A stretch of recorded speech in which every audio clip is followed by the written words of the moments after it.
আসসালামু আলাইকুম, কি অবস্থা সবার। এই ভিডিওতে বরবাদ এবং তাণ্ডব নিয়ে বেশ কিছু রিউমার, বেশ কিছু ধোঁয়াশা নিজের মত অনুযায়ী ক্লিয়ার করার চেষ্টা করব। অর্থাৎ যে সমস্ত রিউমার শোনা যাচ্ছে বরবাদের লুক নিয়ে, যে সমস্ত রিউমার শোনা যাচ্ছে তাণ্ডবের কাস্টিং নিয়ে, এই বিষয়গুলো সম্পূর্ণই রিউমার, কিন্তু এতটাই বাস ক্রিয়েট করে ফেলেছে ইতিমধ্যে, যেটা নিয়ে আসলে কথা না বলে থাকা যাচ্ছে না। শুরু করা যাক বরবাদ দিয়ে।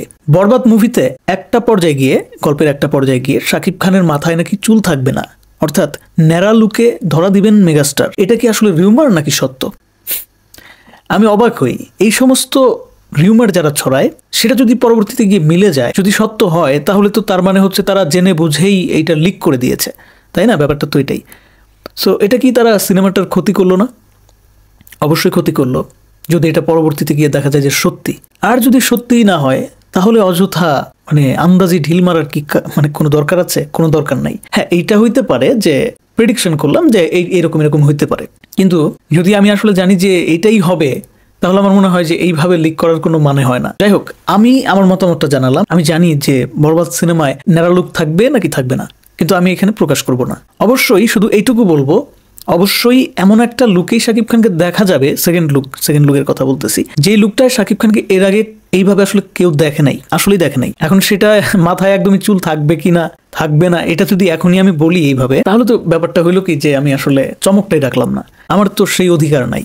এত বিগ বাজেটের বিগ ধামাকাদার একটা মুভি আসতে চলেছে, তো এখন যদি সেই সিনেমার এত বড় ক্ষতি আমার দ্বারা হয়ে যায়, সেটা তো আসলেই উচিত না, তাই না? গতকালকে নিশ্চয়ই আমরা একটা ক্লিন লুকে শাকিব খানকে দেখেছি। ঢাকা ক্যাপিটালসের শেষ ম্যাচে শাকিব খান কিন্তু মাঠে উপস্থিত ছিলেন। তো সেখানে শাকিব খানকে একটা বলা যায় যে জিরো মেরে জাস্ট একটু খোঁচা দাঁড়িয়ে আছে, কিন্তু সেটা আসলে পিকচারে অতটা বোঝা যাচ্ছে না, দেখে মনে হচ্ছে একদম ক্লিন লুক। এবং সব থেকে যেটা আসলে দৃষ্টি আকর্ষণ করেছে আমার, সেটা হচ্ছে যে ক্যাপ পরিহিত অবস্থায় তিনি ছিলেন। সো হতে পারে একটা লম্বা বিরতির মধ্যে লুকের বিশাল একটা চেঞ্জ তিনি এনেছেন। চেঞ্জ তো অবশ্যই আনছে, না হলে তো এই ক্যাপ পরিহিত অবস্থায় শেষ ম্যাচে আসতেন না। কারণ আমরা জানি যে সিনেমার লুক সিনেমায় গিয়ে দেখলে বা টিজার ট্রেলারের মাধ্যমে প্রথমবারের মতো দেখলে অথবা ফার্স্ট লুকের মাধ্যমে দেখলে, সেটাই হচ্ছে সিনেমার জন্য মঙ্গল।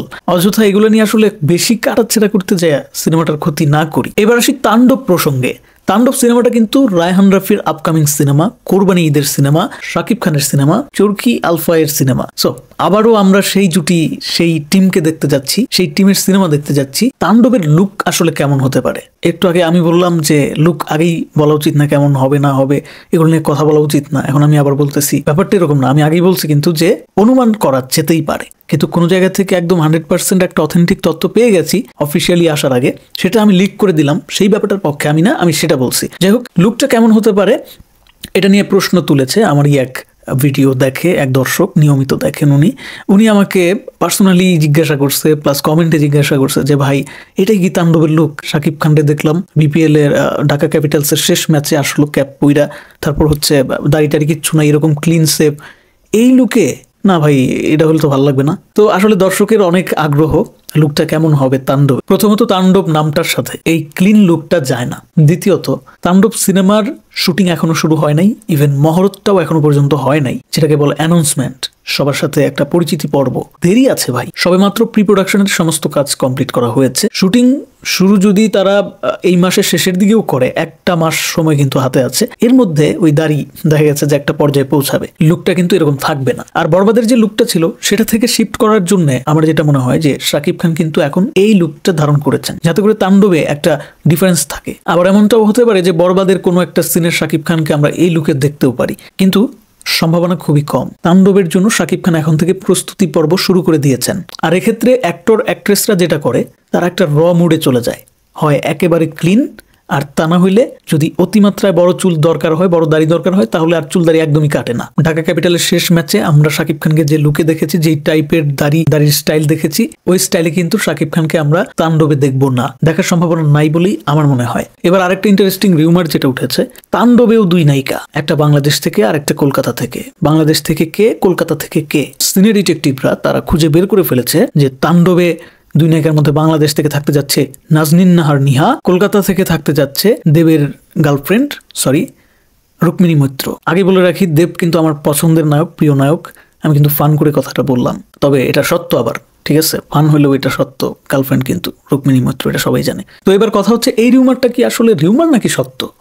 এটাও ওই বরবাদে শাকিব খানকে ন্যাড়া লুকে দেখা যাবে নাকি দেখা যাবে না, ওই ব্যাপারটার মতো। আমি জাস্ট আমার মতামতটা দিতে আসছি যে এই দুই নায়িকার কোন নায়িকাকে আমার পছন্দ, কোন নায়িকাকে আমার ভালো লাগে না, একদম ডিরেক্ট বলতে আসছি। নাজনীন নাহার নেহা এর অভিনয় আমি আসলে দেখি নাই, আজও অবধি দেখিনি, কারণ আমার মনে পড়ে না আমি লাস্ট কবে নাটক দেখছি। হ্যাঁ, প্রচুর পরিমাণে সিনেমা দেখি বর্তমানে, প্রচুর পরিমাণে ওয়েব সিরিজও দেখা হয়। রিসেন্টলি 2-3টা ওয়েব সিরিজ আমার দেখা হয়ে গেছে, বাট নাটক দেখাটা আমি বাদ দিয়ে দিছি, কারণ নাটক জগৎটা এখন কিছুটা ছাপড়ি মার্কা হয়ে গেছে। আমি অনেকটাই হতাশ। একটা সময় পর্যন্ত নাটকের দুর্দান্ত একটা সময় ছিল, যাই হোক সেগুলো নিয়ে আলোচনা করতে চাই না। যে আলোচনায় ছিলাম আর কি, যে নাজনীন নাহার নেহা, আমি যখন থেকে নাটক দেখা টোটালি বন্ধ রাখছি তখন থেকেই মেবি এই নাজনীন নাহার নেহা আরও অনেকেই এরকম আছে যারা একটু সোশ্যাল মিডিয়াতে পপুলার হওয়ার পরপরই নাটকের সুযোগ পেয়ে গেছে। তো এদের অভিনয় আসলে কেমন সেইটা নাটক না দেখে বলাটা মুশকিল।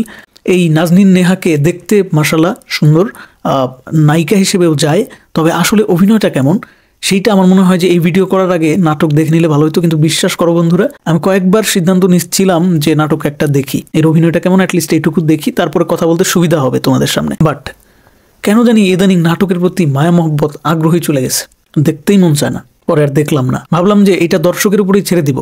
তো বন্ধুরা তোমরাই বলো, কমেন্ট বক্স খালি আছে, স্বাধীনতার জায়গা। তোমরা যদি কেউ নাজনীন নাহার নেহার অভিনয় দেখে থাকো কোনো নাটকে, তাহলে তোমরাই আজকে জানাও যে এর অভিনয় তোমাদের কাছে কেমন লাগে। আর এ যদি আমাদের শাকিব খানের নেক্সট সিনেমার নায়িকা হয় তাহলে আসলে ব্যাপারটা কেমন হতে পারে, তোমাদের মতামতটা আসলে কি? আমার কাছে কিউট লাগে চেহারার দিক থেকে, ঠিক আছে নায়িকা হিসেবে, বাট যদি অভিনয়ে ঠিকঠাক না পারে তাহলে আমি বলবো যে একে না নেওয়ার জন্য। এবার সে ওপার বাংলার রুক্মিণী মৈত্রর কাছে। রুক্মিণী মৈত্রর অভিনয় আমার বারবার দেখা হয়েছে, না চাইতেও দেখা হয়েছে। বিশেষ করে জিৎ আর দেবের সিনেমা দেখতে যাইয়া একে আমার সহ্য করতে হয়েছে। সরি টু সে দ্যাট, এইভাবে বলার জন্য। আমি এর আগে কখনো এইভাবে কথা বলিনি। সত্যিকার অর্থে ভালো লাগে না, কেমন জানি রোবোটিক একটা ভাব আছে, মানে জড়তা আছে, ভেতরে জড়তা আছে। যাই হোক, এখন অনেকেই খেপা যাইতে পারে যারা হচ্ছে রুক্মিণী মৈত্রর অনেক বড় ভক্ত।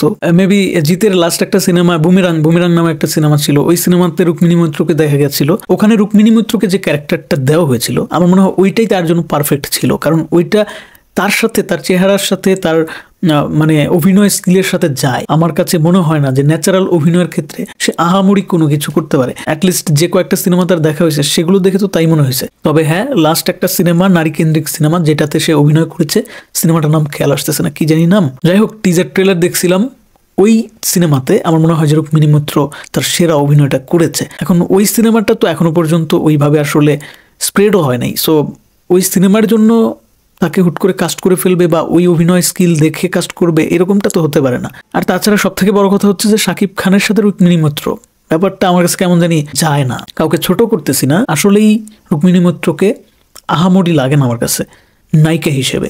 কেমন লাগে আমি একদম অকপটে বলে দেই, আমাদের অনন্ত জলিলের বিপরীতে সবসময় নায়িকা হিসেবে থাকে তার স্ত্রী বর্ষা। আমার কাছে রুক্মিণী মৈত্রকে ওইরকমই লাগে। তবে হ্যাঁ, বর্ষার থেকে একটু লেভেল আপ আছে রুক্মিণী মৈত্র, বর্ষা আরও কেমন জানি, তবে মানে ওই একই ক্যাটাগরির মনে হয়। সো বন্ধুরা, আমার মনে হয় তোমরা আমার ক্লিয়ার মতামত পেয়ে গেছো। এখন বাদ বাকিটা গল্প, পরিচালক, এদের উপর নির্ভর করে। এখন গল্পে যদি ওই ধরনের কোনো ক্যারেক্টার দরকার হয় যে রুক্মিণী মৈত্রর মতো কাউকেই লাগবে, যেমনটা বুমেরাঙে আমরা দেখেছিলাম, সেক্ষেত্রে নেওয়া যেতে পারে, ব্যাপার না, সেটাকেও আমি পজিটিভভাবেই দেখতেছি।